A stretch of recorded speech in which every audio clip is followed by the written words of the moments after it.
Hey everyone, welcome to Being Classy. In this video, I want to show you how to cross out or strike through a text in Google Docs.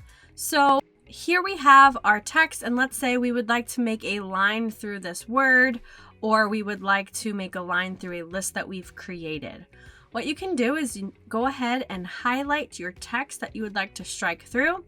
You'll notice up here you do not see a strike through button. So what you need to do is navigate to the Format button on the top left corner, click on Format, hover over Text, which is your first option, and go over to the right and click on Strike Through. You'll also notice, depending on what operating system you're using, I'm on a MacBook, so I also have a shortcut I could use, which would be Command-Shift-X. On a PC, it would be a different shortcut. So I can go ahead and click that, and there you have it, strike through a text on Google Docs. I hope this video was helpful for you. If it was, go ahead and like the video, share it with anyone else who may benefit from it, and subscribe to our channel.